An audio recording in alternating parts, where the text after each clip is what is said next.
Good morning, guys. It is the next day. It is Sunday. The movie was really good last night. I mean, it's E.T., it's a classic. It's not like we hadn't seen it several times before. Yeah, so that was really fun. Boyfriend has gone fishing this morning. I am still reading my book.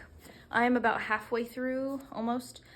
This next chapter, I just looked at the title of the chapter, and it is called Banana Bread. So I'm very scared that it's gonna ruin banana bread for me. I am gonna bake later. Well, I'm gonna bake sugar cookies. So I'm hoping it doesn't put me off my appetite because, as I mentioned last night, this book has some very interesting metaphors. The way that the way that Summers compares certain body parts to certain types of food, you're just like, and now I can't get that image out of my head ever. So hopefully this doesn't ruin banana bread for me. I will let you know if it does, and then you will know to skip this chapter if you ever read this book. So we'll see. I also found the art that this is from, like the painting that this is from. I'll pop it on the screen. It's by Bernardino Mai. I could totally be pronouncing that wrong. It's a very cool old painting from like the 1560s or something like that.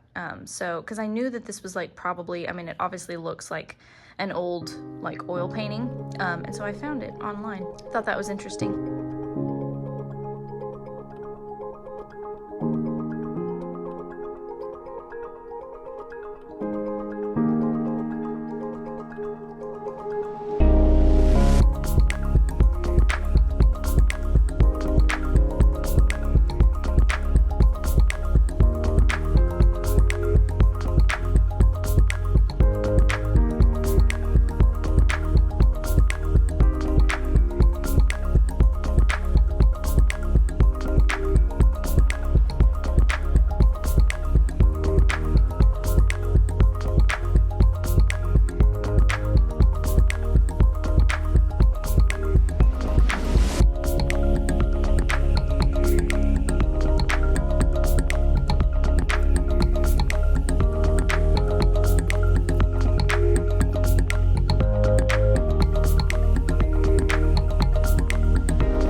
If you jump up here, you're in big trouble. Do not.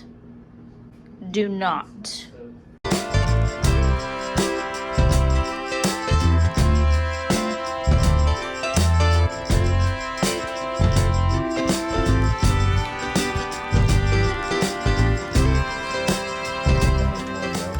This reminds me of like Trix yogurt. Was there something that had to do with Trix yogurt? Cotton candy.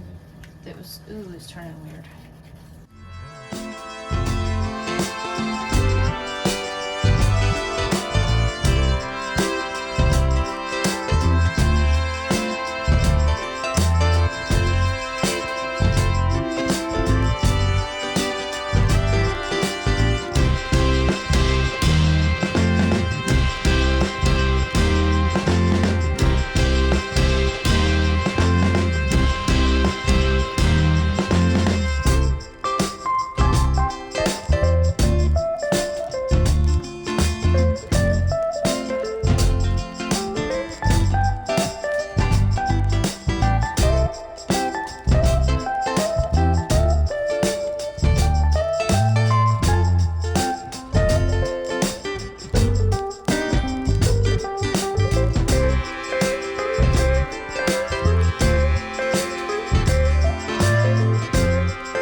I would give you guys a quick update on A Certain Hunger. My biggest thing that I would say is that if you are currently watching and enjoying Dahmer, the new Netflix series, you will like this. If you do not like horror, like gore, true crime genre stories, you will probably not like this. So there's your trigger warning for gore. As often as she writes about food, she's writing about sex at the same time. So if that is something that is gonna like trigger you, like you don't like to read spice in your books, definitely skip this one because it is referenced in every single chapter.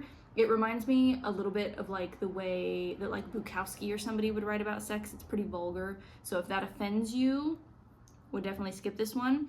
It is definitely and it even references it on the back, like foodie, the whole like foodie culture, that it's definitely like satirizing it. Don't eat while you're reading because it would probably put you off of your food, whatever it is you're eating. It reminds me of like Lolita, because when you're reading Lolita, like what's going through your head when you're reading it is like, why am I reading this? This is so disturbing.